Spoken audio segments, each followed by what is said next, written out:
in here. Oh, this is on. Hey everybody, I'm Suzanne, and if you came here because you wanted to watch a painting tutorial, then you came to the right place. In today's painting tutorial, I am going to do a painting of a tom turkey and a hen turkey together. Now, perhaps I was inspired by last week's meal. I don't know. I just, for whatever reason, I wanted to do turkeys, and then I was like, okay, but I didn't know if I wanted to do a hen. I didn't know if everybody does a tom turkey, you know, because they're so colorful and brilliant, but I wanted to do both, so I did a pair. So I'm going to show you just show you quickly the painting that I'm going to do today. Let's see if I can show you without a glare on it, as it does have quite a glare coming off the lights here, but this is the little painting I did, and I am going to take you from start to finish on this piece. It took me a total of 2 days, and that's me with, you know, students in the, you know, afternoon, and stopping and having people come in the studio. So it didn't take me, you know, crazy a long time. So if you're painting along, you'll, you know, give yourself some time. Of course, you're going to see it mainly in the fast time-lapse form. But if you want to see this video in its full-length version, do check out my Patreon channel. So thank you for joining me. And if you're my subscriber, you thought you were going to get away with me not saying it, right? If you are my subscribers, thank you so much. And if you're not, please subscribe. And without further ado, let's jump in to this turkey piece. Now, let's see if I can remember all the colors. Now, I divided my colors up primarily by, I'm thinking I'm using this for my background. And this is my very coveted Chinese vermilion, genuine by Michael Harding. This is also Michael Harding. This is lemon yellow. I have, let's see, cobalt blue, cobalt teal, king's blue, amethyst parm, and deep violet. And I'm using a lot of these colors here for my tom turkey. I also have ultramarine blue, manganese violet, magenta, cadmium red. For my hen turkey, I have, of course, she's going to be a little bit more muted in color. So I have my Italian green umber, also Michael Harding. I have ivory black, raw umber, yellow ochre, and titanium white. And I think I should be able to get this in using this particular palette. So let's see what happens. My brush lineup today. I'm going to go in with, I've got the rosemary pointed round Shiraz. I also have one of the flat Shirazes, which is the number 6 short flat. I have the rosemary number 5 Shiraz filbert. I have, let's see here, this is an evergreen pointed round. And I know I'll be using several different brushes, but I'm going to start off using these, and I think we're going to be okay. We'll see how it goes. Don't they just look so beautiful shining in the sun? I love my paintbrushes. Best tools ever. But let's go ahead and mix some colors. I'm going to go ahead and mix a color that I think is going to be my background for our little turkey pair. And, you know, I don't use this color very often because it's so stinking expensive, but it is a beautiful color. It was actually a gift by one of my students, so thank you, Reeves, so much. But I am going to just take some titanium white and a little bit of the Chinese vermilion. It does have an interesting color. I'm going to grab some of the lemon yellow. I want it to look kind of sundowny, my background color here. I just wanted to have that nice warm glow of sunset. I'm wanting to this particular painting to be somewhat of an intimate, just a pair of turkeys. Of course, springtime is breeding time for these birds. But I guess I was inspired twofold on wanting to do this piece. Yesterday happened to have been Thanksgiving, so of course I got to enjoy eating a turkey, yeah. And also because when I've been doing some pieces that are very muted in color, I crave color every now and then. So when that happens, I just go nuts here. And I got a little bit of some of the color that shouldn't be on this, and I just don't want it to muddy up my color. So And I am I'm getting there where I want this color to be. And I may actually put out some more of the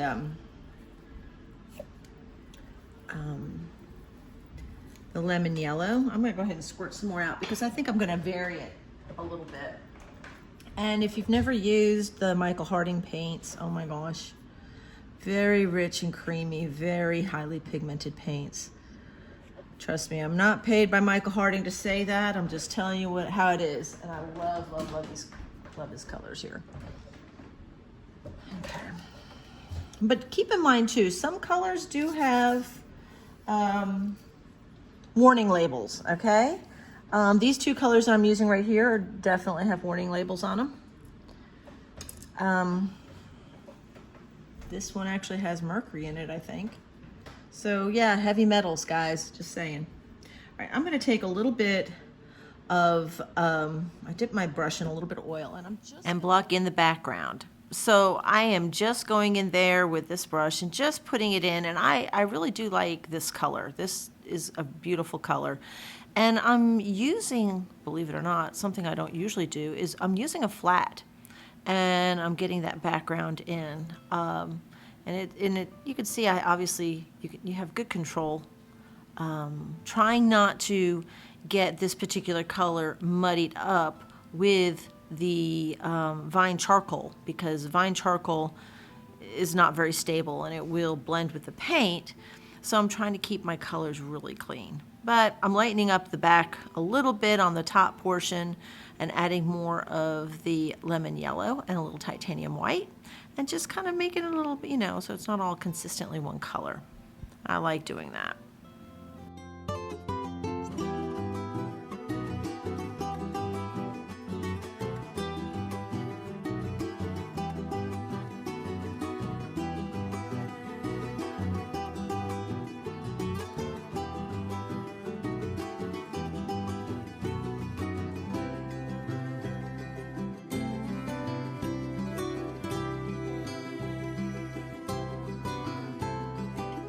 I'm using my soft 279 series brush just to knock down the edges. I don't want the paint in the background to be impasto. I don't really want a lot of brush strokes. And this brush really does knock it down for me. It just kind of blends it nicely. It's a wonderful brush for blending. As you know, when I have a nice wet surface, it's really nice to use a paint scraper and scrape out your signature, even though this is nowhere near completion. Now, I'm just kind of speculating where everything's going, what I'm going to be doing. So I'm going to start with the hen's bill. And you can see I used a little bit of the yellow ochre and probably mixed in just a tad of the raw umber there. And you can see these where I have basically it all divided up into hen colors. And so I'll be using these colors down on the bottom predominantly. And because I'm wanting to make the birds look somewhat backlit, I am lightening up their bill, almost as if there's a light layer all around them. Now, the reference that I'm working from, obviously I put two birds together. They were two separate references. And so I have to make sure they're consistent with the light, and so if you are like me and you end up patching your works together with lots of different photographs, you have to be consistent with your light, and that's what I'm trying to do here. And I'm using that wonderful color that I really do enjoy, and that right there, folks, is the Italian Green Umber by Michael Harding. It's a great color. It's great for toning things down. So I use it straight sometimes. I just like the color a lot. And because I want the birds backlit, I'm taking a little bit of cadmium red and really wanting the light to be shining through their waddles. So even though that's not how it was in my reference, that's how I'm doing it in my painting, because I am manipulating the light, so to speak. So filling in the waddle and just kind of blocking in the bird and using my paint scraper to create almost like a bright halo effect, or just a backlit effect around the bird. So I've got to take some of the paint off, and I'll go in with a little bit of other colors. And you can see I keep getting a little bit more of the there we go, getting the yellow in, but I have to try to keep it clean because the vine charcoal keeps blending and muddying stuff up a little bit.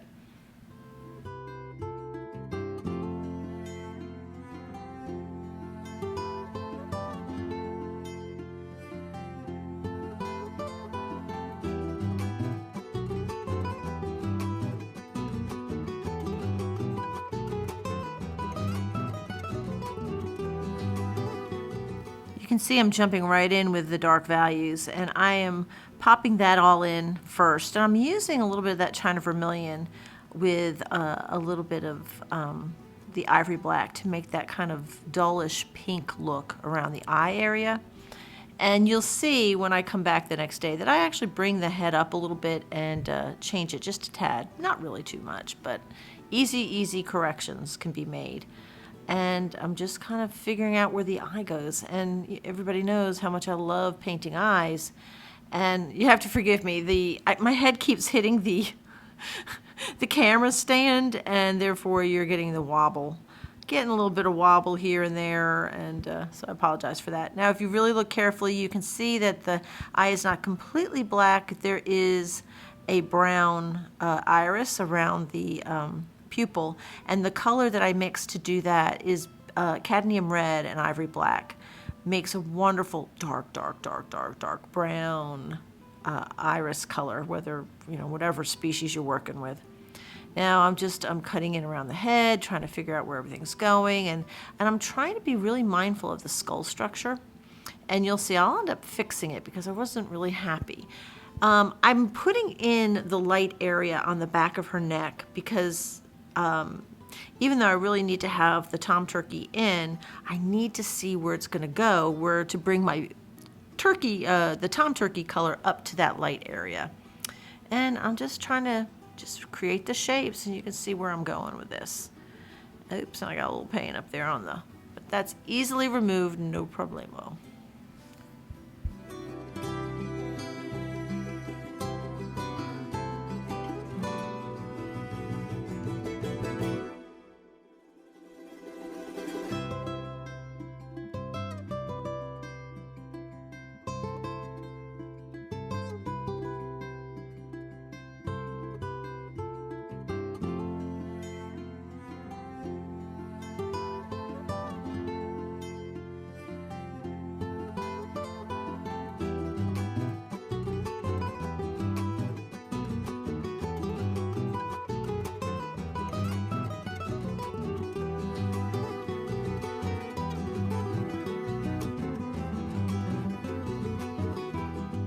Now I feel like I've got to get some done on the tom turkey because I can't continue on with detail on the little hen. So here we go.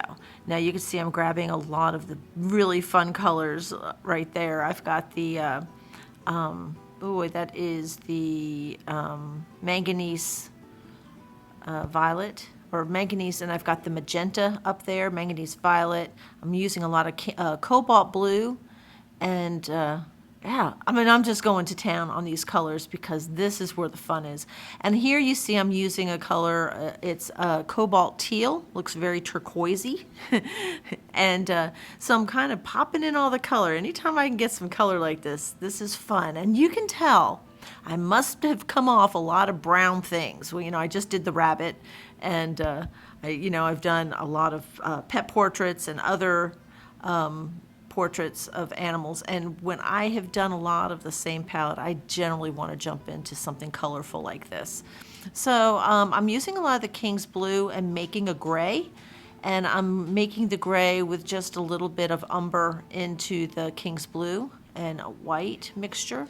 And I'm trying to stay as true to the colors that I see in this turkey's face, in this tom turkey. So you can see a lot of the ultramarine blue is my cool color, and then I'm going in with a cobalt above, and then warming areas up with a little bit of the cobalt teal mixed with white. And yeah, so he's just, patching in colors where I can see it, but oh boy, what fun colors to play with. So, these birds are very bumpy. There's lots of bumps on them, and I am just kind of popping in all the color, and I still haven't even gotten into the hen's bumpy areas, and you'll see, we'll get there. But I'm just blocking him in because I need to be able to have this at a good stopping stage, so that I can come back and finish it the next day. But we're working it, getting it all blocked in.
You know me, working with contrast and how much I love it. So where I'm going in with that cadmium yellow, I have to go in closer to it to make a little bit darker value up next to it. So I'm darkening up some of the background color so that you can see that bright yellow glow around that tom turkey's under neck area.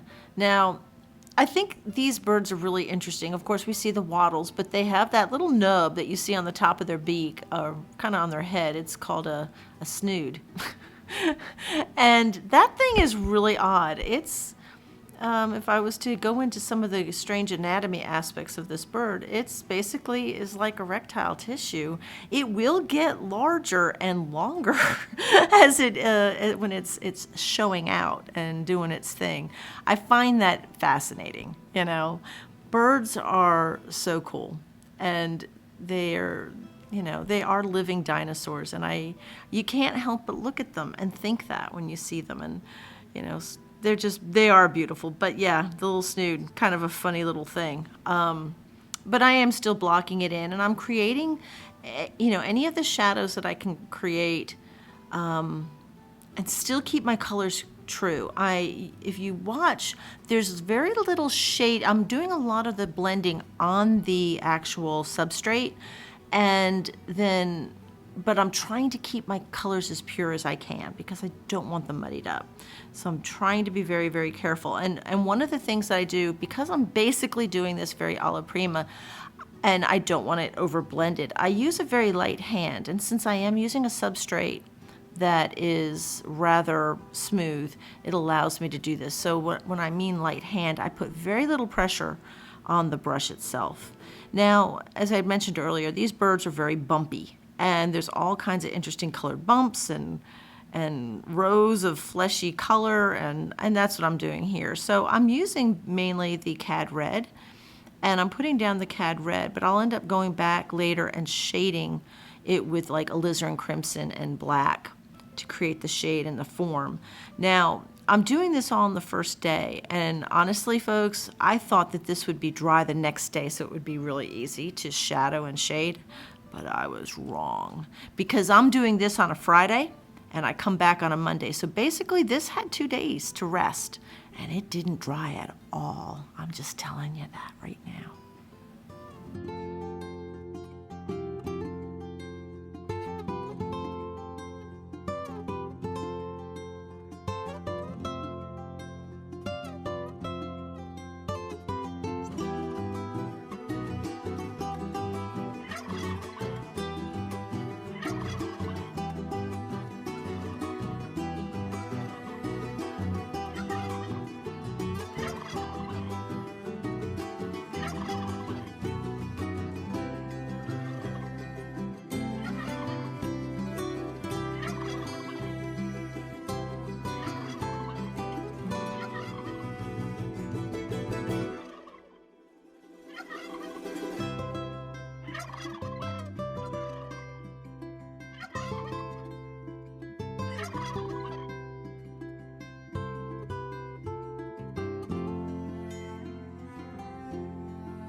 You know me and eyes. Whoops, sorry about that. I'm trying to move this and it keeps falling on me. But eyes are always the funnest part for me to do. And so since these birds are in the same light, I am wanting to do the shine in them pretty much the same as well. So I kind of go off script, so to speak, because of my reference doesn't show it this way. So basically I chose one bird to create my lighting, and then I followed the same lighting with each bird. So you can see how my load on my brush is only on the very, very, very tip. And, you know, that's what allows me to keep it fine and keep it straight, and not, you know, I'm keeping a very, very light hand. And yeah, so I'm making corrections here, folks. I am changing a little bit of her skull shape, a little tiny bit, popping these colors down, and having a ball doing it. And you can see almost like where the top of her skull is somewhat bifurcated. You can see there's two different lobes to the sides of her head. So I keep bringing up one side. And here I'm showing you, I'm getting the Michael Harding China Vermilion. What I was showing you on the tube was that it does have a load of warning. So I always feel that I need to be responsible enough, or, I mean, I know you can look this stuff up yourself, but I understand why a lot of artists do wear gloves when they're working, because you know, a lot of our pigments that we like to use have heavy metals in them, and they're not healthy for us. So, you know, it's just be responsible. Also be responsible with how you dispose of any of these particular items as well. Now I am just really, you know, you can see I'm going a lot darker because I know I want to stack my color and layer it up. So I'm creating that form of the actual head and neck. Of course, the waddle itself is just skin. It's not part of the actual skeletal structure of the bird. And I wanted the light to look like it's passing through her waddle. So that's why it's important to leave that cad red, right, as red as I can get it. And just creating the little bumps and veins and little hairy things that's sticking out. They're so interesting. These birds are truly interesting to look at. But now you're getting the idea that does curve around. The neck is going to be cylindrical, not flat, and everything will eventually come together. And doing the detail of the beak and all this good stuff. And I'm using the, you can see, I'm trying to get the shape of the bill, and I do change it a little bit when I realize I hit it a little too hooked, but you'll see that'll come later. I will adjust the beak a little bit, add a little more here, a little more there, give her a little bit more skull in the back. You know, she will morph just a tad.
I noticed that her eye is just a tad bit big, and she needs some of that eyelid around it. So we're going to go ahead and shrink that eye down just a tad, you'll see. And I've also changed the shape of her bill. It was a little too hooked, and so I've changed that too. But you'll see I'm going to come in with that kind of light brown and really go around her eye, and I'm actually shrinking up the actual eyeball shape or size just a tad, and I'm going back in, putting the black in around it. So you can see that things change. Things change around here. And I'm trying to get, the paint was a little thick, gotta change that too. And I start from an area, like the eye area, and I'm measuring, I look at the distance between the eye and the nostril, or the eye and the back of the head, etc., until I actually morph it into the actual shape that it's supposed to be. So just getting in some little detail, and you can see I'm pulling her head out, pulling her neck and head out a little bit.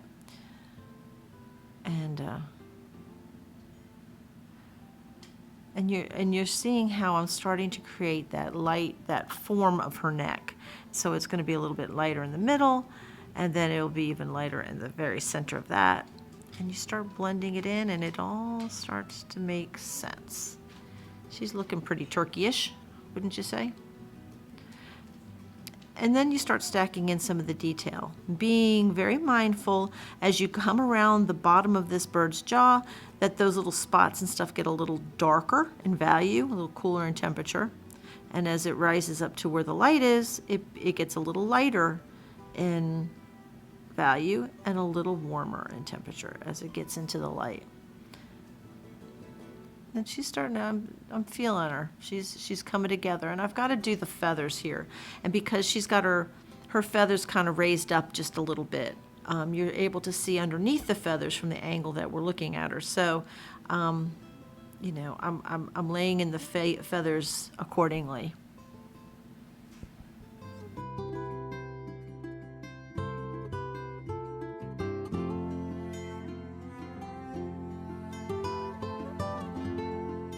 Now for all the fun little warts, all the colorful little bumps on this bird. I'm using the China Vermilion, and I like how it looks, but it's a little too red. I need it to be orange, so I end up grabbing a little bit of, I'm going to butcher the word, monozoan orange, and it's a nice opaque orange, and that's really what I needed. And then I can go ahead and highlight the top of the bumps and put a shadow on the bottom part of the bumps. And it will all make sense, but of course I can't leave the eyes alone because that's where the fun part is. And folks, if you are interested, I am teaching a workshop in Cartersville, Georgia, January 14th and 15th. I'll mention it again, and I'll mention it. If I mention it once, I'll mention it a million times. I'd love for you to come join me. I'll leave the details in the description of this video so you can check it out. And you can just go to the Booth Art Museum's website and register there. We'll be doing pet portraits. It'll be fun. So, okay, so I'm getting her lighter part of her feathers onto her body here, and knowing that this is where everything needs to go, I know that I've got to darken the values on the tom turkey. So this is what I'm doing now. I'm going back in and emphasizing the light areas of the hen's neck by darkening the areas of the tom's neck. Does that make sense? So you're able to see that it stands out, and you can tell they're overlapping. They're very close, so therefore it's, you know, the colors are going to be a little darker closer in. And now, because I covered up most of this tom's neck with the hen in front of it, the colors are so brilliant and beautiful. They go all the way down on the other side of his neck, and it's gorgeous. But we've got just enough color here to make this really interesting, right?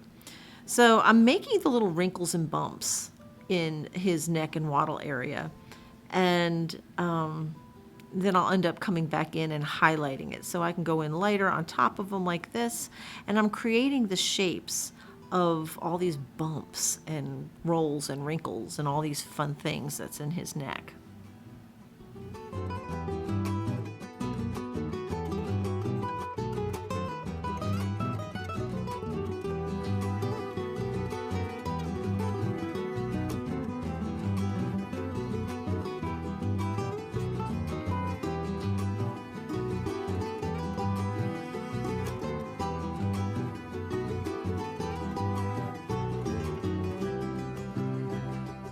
I'm basically just using titanium white on the end of that brush to create the little light fringe of the feathers on her neck. And so you can really feel that her neck hackles are kind of raised up a little bit. And they are just lightly fringed there. And that's the way I saw it. But it just makes it really interesting. And I like being able to raise the hackles on anything, but that makes it fun. So you can see underneath the feathers. It's fun. I like doing that. That's the fun detail that comes towards the end of any painting, is the tiny stuff like that. And with his feathers, I've got to, cut in around that turquoise that I laid down, because there's an iridescence to those feathers. And so you can see I've got to go in behind the hen and cut in to make her stand out, but I've got to cut in with a lot of dark. And I'm just using a combination of ultramarine blue and ivory black for the dark. Sometimes I'm using the deep violet in the black as well. So I mix it up. And then I'm using the cobalt teal and white to create that iridescence. But I'm leaving it for now, going back to the bill because I see opportunity to add purple. And so I'll jump in on it. And they're just brilliant. I'm sorry, I keep saying it over and over again, but I just enjoy the color. The color is what makes this so fun for me. And I'm playing with his little snood. And I'm sure he's really pleased about that. But I'm putting in a little bit of the detail that's in that area. And because that piece of fleshy area will elongate, it's kind of almost like, I don't want to say accordion pleated, but it's got little rolls in it that when it's fully extended, it's just long and droopy. But when he's got it short like that, you can see that it's all packed in on itself. And just kind of, putting in those dark values, again, just like I did with the hen's neck, you've got to create the shape of the jaw, the skull, the neck itself, and then you have this waddle and all this other fun decorations that this bird happens to have. And I'm going in around his eye and creating that eyelid, and he's and then just going in deeper with a combination of the deep violet and ivory black. And that's what I have, that little swatch of color there right on the side, right next to the cad red. That's the color I'm using to deepen everything up and create the shape. I rarely use straight ivory black in anything. Maybe some in the eye, maybe even some, well, not even in his feathers. His feathers have a lot of other color in it. I'm big into mixing the colors. Now keep in mind, folks, if you are enjoying today's video, it will be available on Patreon in its full extent, which means you'll hear me call out all the colors. It's hard for me to be able to call it out, but when I'm doing it this way. But you could check it out on my Patreon channel and hear all about it.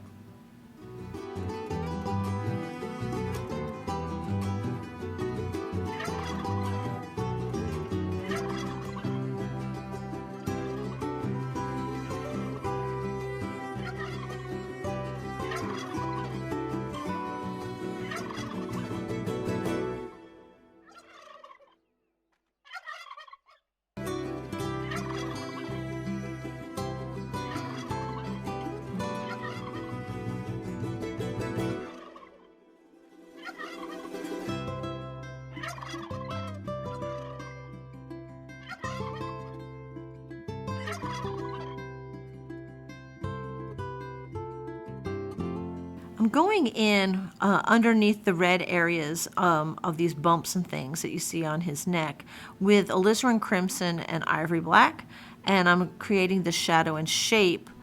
Now, I think I told you earlier that I thought when I was doing this it would all be dry on this particular day, but alas, it was not. It wasn't even close.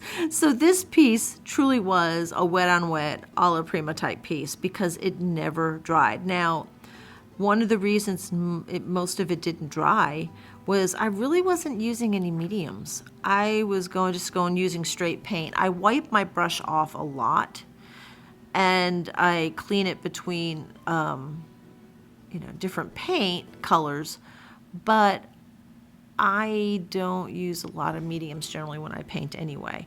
So it just wasn't dry.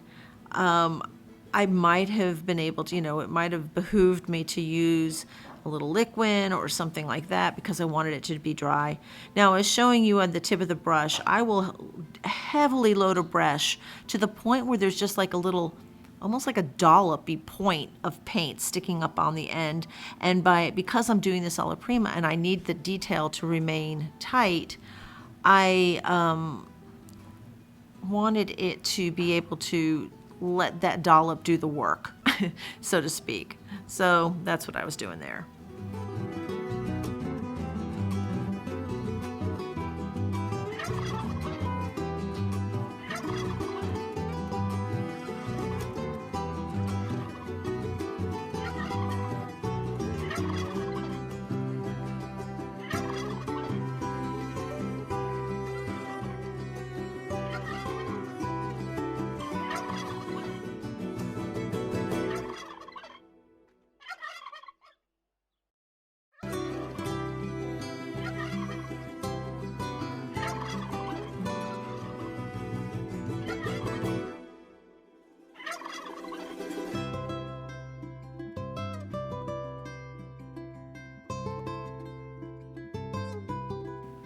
Now there are little tiny black spots, probably just very specialized little feathers that's on the tom turkey's face. And he's just spotted all over. I'm just trying to get them in and suggest them in certain areas of his face. There's too many to count, and I'm just really suggesting that he's got these little black dots all over his face. And I had gone a little impasto with some of these red bumps that he has, and I can see that, and it makes it really hard to be able to do the highlights on them, but I'll do my best to get some more highlights on these little bumps, but meanwhile I'm putting in all these little black dots and all these little black feathers that are on his neck. Just getting them all in.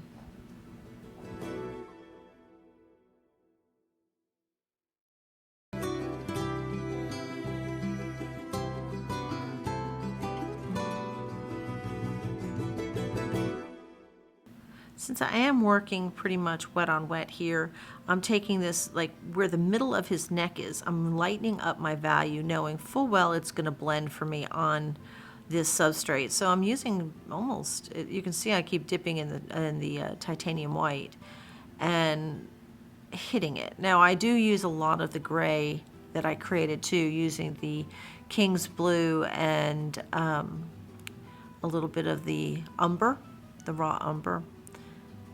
Just enough to take it down just a little bit, but I'm trying to catch the little highlights because again, I wanted it to look like this bird was somewhat backlit.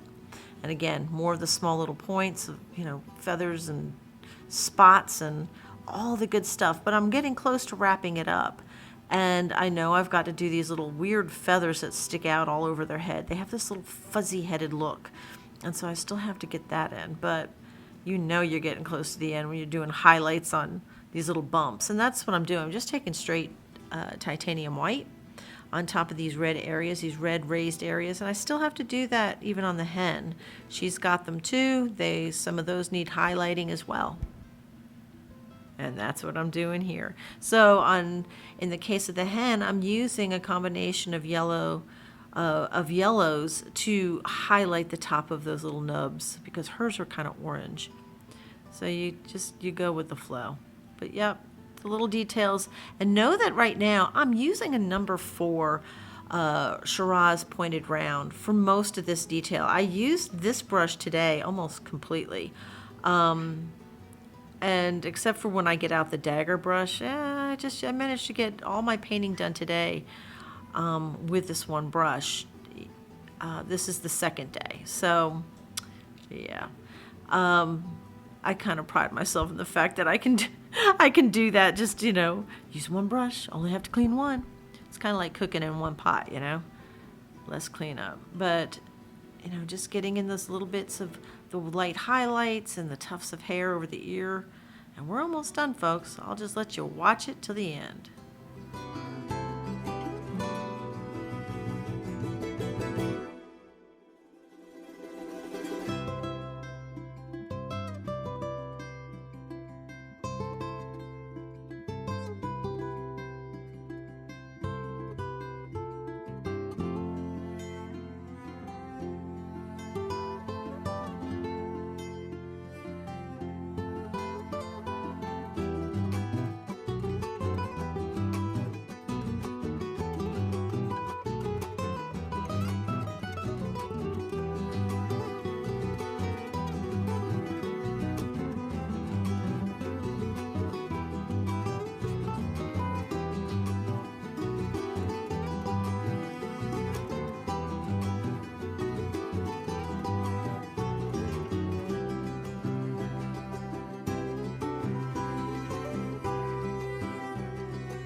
using a nice little dagger brush to get those little hairs in. You know how I love my daggers.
So we're done.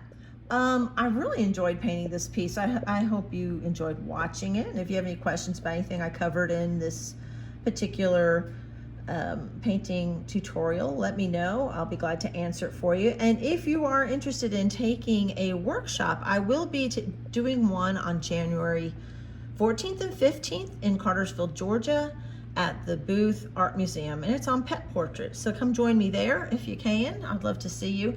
Let's just talk about some of the details. You can, when you zoom in, and you can kind of, I didn't put every little spot that was in the Tom's head, but I got quite a few of them in. Of course, I love doing feathers. Those are fun.